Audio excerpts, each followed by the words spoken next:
Assalamualaikum warahmatullahi wabarakatuh. Halo guys, apa kabar? Semoga kalian senantiasa diberikan kesehatan oleh Allah Subhanahu wa taala. Dan sebelum belajar hari ini, semoga kamu sudah diberikan kelapangan hati, kemudahan, keikhlasan hati untuk menerima pembelajaran sehingga nanti kamu dapat dengan mudah menyerap apa yang disampaikan dan dengan mudah pula dapat mentransfer apa yang sudah kamu terima. Maksudnya ditransfer gimana sih, Bu? Maksudnya dengan mudah kamu menerapkan apa yang kamu pelajari hari ini. Ya, hari ini kita kembali belajar bersama. Materi yang akan kita pelajari adalah kerajinan serat dan juga tekstil untuk mata pelajaran prakarya di kelas 7. Dan masih dengan Ibu tentunya, Bu Malinda.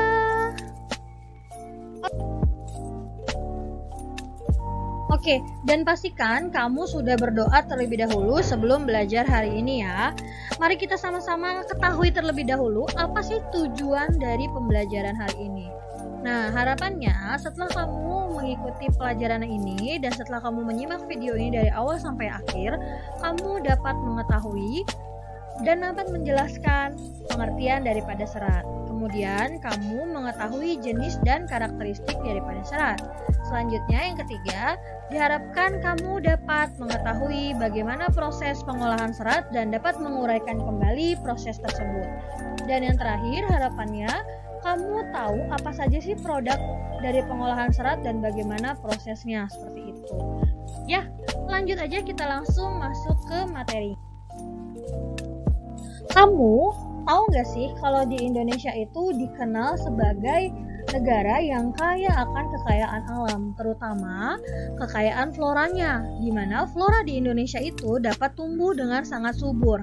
Kalian pernah dong pastinya dengar istilah tongkat kayu dilempar di tanah Indonesia itu bisa jadi tanaman langsung. Itu saking suburnya.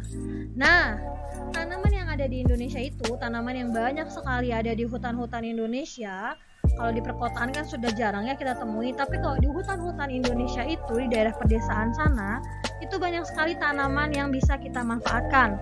Mulai dari diolah menjadi makanan, diolah menjadi papan. Papan itu maksudnya dipakai untuk bangunan seperti itu, dan sampai pada tumbuhan atau flora yang dapat diolah menjadi sandang, yang biasa kita kenal dengan istilah pakaian, seperti itu familiarnya. Pertama-tama di sini kita bakalan bahas dulu tentang kerajinan alam. Serat alam itu merupakan jenis bahan yang berupa potongan komponen-komponen yang membentuk jaringan memanjang yang utuh. Nah, serat alam ini itu bisa saja asalnya dari tumbuhan dan juga hewan. Bahkan ada juga yang asalnya dari hasil fenomena geologi yang terjadi secara alami. Itu yang disebut dengan serat mineral, seperti itu. Ya, kita kan akan bahas fokus kepada serat alamnya, tapi sebelumnya kamu perlu tahu juga serat apa aja sih. Klasifikasi serat itu dibagi menjadi berapa sih?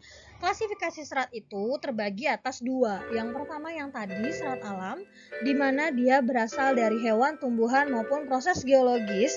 Dan kemudian serat ini tuh dapat dengan mudah mengalami pelapukan kalau pengemasannya atau penyimpanannya tidak tepat, seperti itu. Dan yang kedua ada yang namanya serat sintetis atau serat buatan. Nah, di mana serat ini itu dibuat dari bahan petrokimia. Tapi ada pula yang beberapa jenis serat ini yang dibuat dari bahan selulosa alami, seperti itu. Intinya serat alam berarti berasal dari alam, sedangkan serat sintetis adalah serat buatan yang butuh pengolahan lagi dan butuh campuran beberapa bahan kimia sampai bisa menjadi serat, seperti itu. Selanjutnya kita akan bahas jenis dan karakteristik bahan.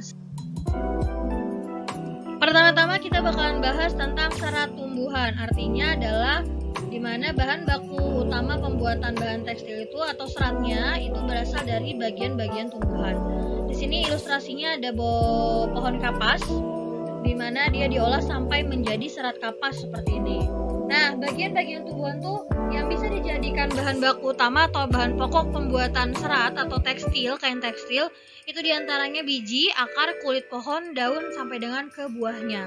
Kita akan kaji satu persatu. Pertama, serat dari biji. Itu contohnya seperti kapas ini, di mana diolah sampai menjadi kain katun. Lalu kemudian serat dari batang pohon. Kalau kamu pernah lihat orang-orang kantoran, pastinya sering sekali lihat ya, memakai jas dengan bahan yang agak sedikit kasar seperti itu, teksturnya agak bergaris-garis seperti itu yang dinamakan dengan kain linen. Dan kain linen itu berasal dari batang pohon flak. Nah, ini diolah menjadi kain linen sampai diolah menjadi jas seperti itu. Kemudian serat dari daun, tapi nggak semua daun bisa seratnya kita gunakan sebagai bahan baku utama pembuatan tekstil. Cuman ada beberapa daun saja yang punya tekstur yang kuat. Itu pertama adalah daun nanas, kemudian daun pandan berduri, daun eceng gondok, daun abaka, daun sisal, dan juga daun henequin. Dan yang terakhir adalah serat dari buah. Contoh serat buah yang bisa dijadikan sebagai bahan baku utama pembuatan kain tekstil atau benang itu adalah serabut dari kelapa. Tapi yang dipakai itu serabut-serabut yang ukurannya agak panjang saja. Oke, selanjutnya adalah serat hewan. Berarti bahan baku utamanya adalah bagian-bagian tubuh hewan.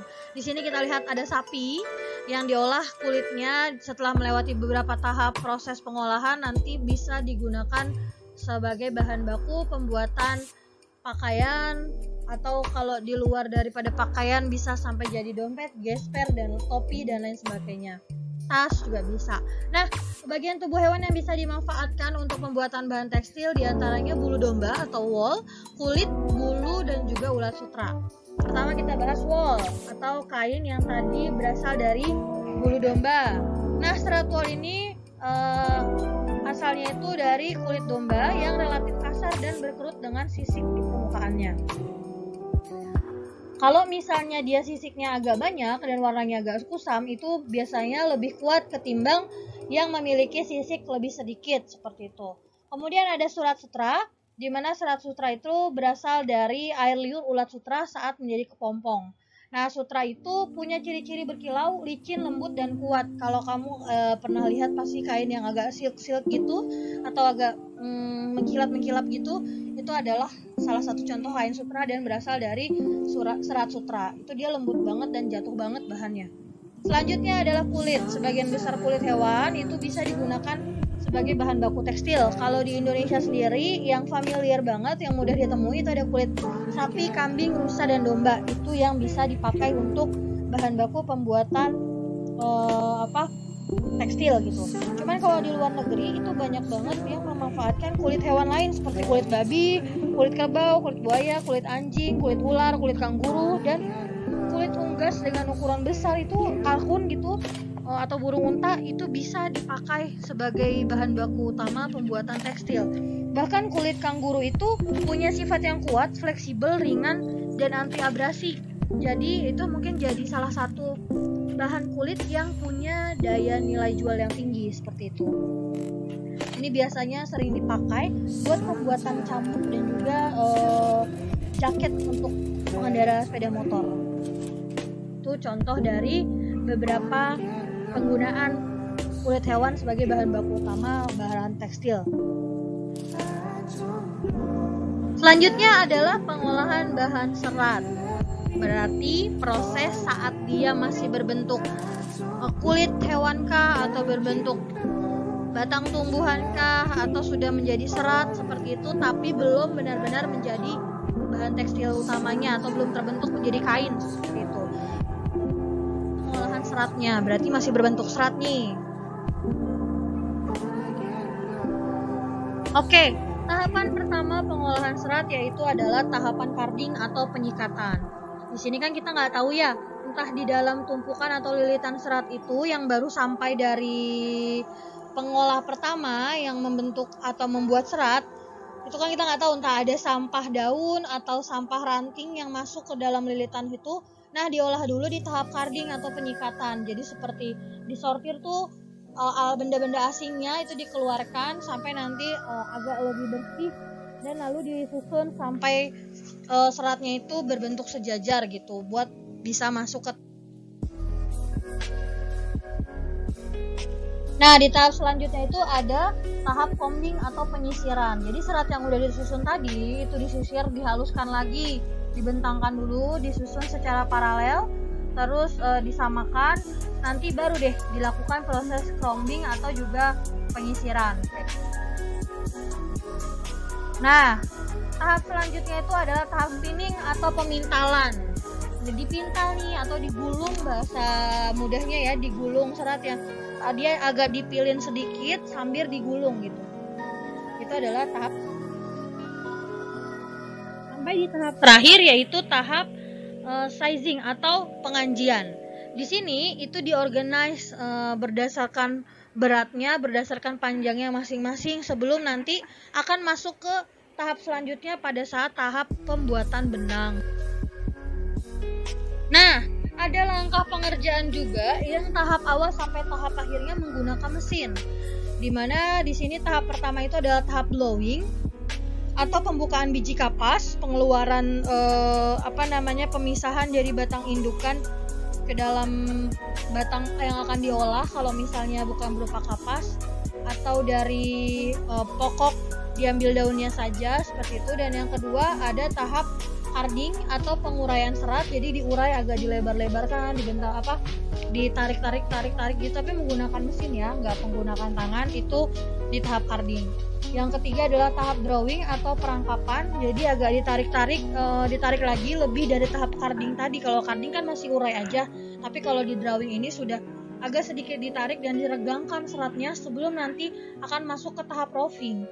Dimana tahap roving ini itu lebih kompleks lagi dari tahap drawing, dia agak digulung tapi hasilnya masih berupa roving, belum berupa benang seperti itu. Nanti masuk di tahap selanjutnya di ring spinning, baru deh ditarik dan diputar, kemudian digulung, nanti hasilnya sudah berupa benang. Dan terakhir adalah winding, di mana penggulungan benang menjadi gulungan yang seperti itu. Nah, di sini ada tahap selanjutnya dari tahap yang pertama tadi, yaitu tahap serat. Seratnya sudah diolah sampai menjadi benang. Di sini adalah tahap pencelupan benang.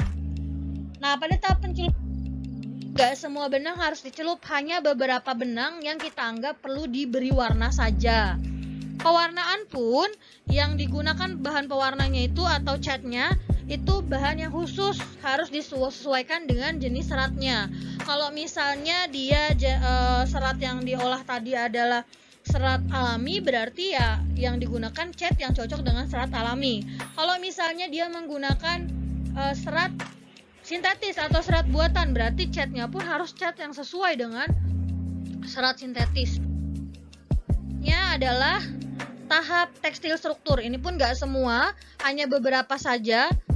Untuk jenis beberapa bahan, kalau misalnya pengen ada struktur-struktur halus, entah itu garis-garis seperti apa, itu masuk ke tahap ini. Tapi kalau tidak, ataupun misalnya sudah selesai melewati tahap ini, masuk ke tahap selanjutnya, yaitu tahap pertenunan. Jadi dia persilangan antara benang lusi dan juga benang kain sehingga menjadi selai kain, itu adalah tahap pertenunan. Di mana tahap pertenunan sendiri prosesnya itu mula-mula akan ada pembuatan benang lusi atau biasa disebut dengan penghanian, yaitu pengaturan dan penyusunan jumlah benang sesuai panjang dan lebar kain yang akan dibuat sesuai desain gitu. Jadi istilahnya kayak struktur awalnya lah. Yang kedua adalah pembuatan benang pakan, yaitu menggulung benang pada alat yang akan dipergunakan sebagai benang pakan. Jadi digulung dulu nih benang yang akan digunakannya, atau benang kainnya bakalan digulung dulu di benang pakan sebelum nanti mulai ditenun. Kemudian tahap pencucukan pada gun dan juga sisir, itu ada alat tenunnya sendiri, di mana proses benang lusi yang sudah berada pada boom lusi dimasukkan atau dicucukkan satu persatu ke dalam mata gun, lalu ke dalam celah-celah sisir dengan menggunakan pisau cucuk. Jadi dimasukin satu persatu benang lusinya. Terakhir adalah ada tahap keempat, yaitu penyetelan, memasang benang lusi pada alat tenun sehingga benang dapat ditenun. Baru terakhir pada tahap pertenunan, yaitu proses memasukkan benang pakan di antara benang lusi. Untuk proses ini ada ATBM atau alat tenun bukan mesin, dan juga ada yang ATM, alat tenun mesin. biasanya kalau kita pernah berkunjung ke tempat-tempat tekstil gitu suka ada tuh alat tenun yang bukan mesin ya. Sering sekali kita gampang temuin tuh alat tenun bukan mesin kalau di daerah-daerah. Kita lihat seperti bambu gitu digoyangkan ke depan ke belakang, itu alat tenun. Seperti kalau di mesin ya masih tinggal masukkan ke dalam mesin aja, mesin yang bekerja untuk menenun. Selanjutnya adalah tahap perajutan. Nah, tahap perajutan ini pun gak semuanya ya, kalau sudah ditenun ya sudah jadi tenunan aja. Tapi kalau tahap perajutan berarti dia kalau kita mau buat bahan atau kain dengan jeratan-jeratan yang sejajar atau simpul-simpul, nah yang bersambung satu sama lain itu pakai tahap perajutan. Biasanya yang tahap perajutan ini kayak kaos kaki rajut seperti itu, atau sweater rajut, atau topi rajut, sarung tangan, itu yang biasanya melalui tahap perajutan, atau shawl seperti itu. Atau apa namanya nih? Yang untuk kupluk ya. Nah, ya itu udah masuk dalam tahap perajutan seperti itu. Oke, itu saja yang bisa Ibu sampaikan hari ini. Terima kasih banyak karena sudah mengikuti materi ini dari awal sampai akhir. Harapan Ibu semoga kalian bisa mendapatkan ilmu yang bermanfaat. Semoga kamu bisa mengaplikasikan apa yang sudah kamu pelajari hari ini. Jangan lupa dikerjakan tugasnya. Tugasnya akan Ibu kirim di Google Classroom di bagian tugas pertemuan pertama. Kamu bisa kerjakan dan hari ini langsung dikumpulkan. Kalau ada yang mau ditanya, boleh banget kamu email Ibu ke malindahasan@guruprakarya@gmail.com atau melalui WhatsApp di 085753657702. Atau boleh juga di media sosial Ibu, di Instagram @hemals, atau di Facebook Malinda Hasan, Twitter Malinda_HS, atau boleh tanya di kolom komentar YouTube Ibu Malinda Hasan. Ya, sampai ketemu lagi di pertemuan selanjutnya. Semoga apa yang Ibu sampaikan bisa kamu terima dengan baik. Kurang lebihnya Ibu mohon maaf. Wassalamualaikum warahmatullahi wabarakatuh. Bye-bye.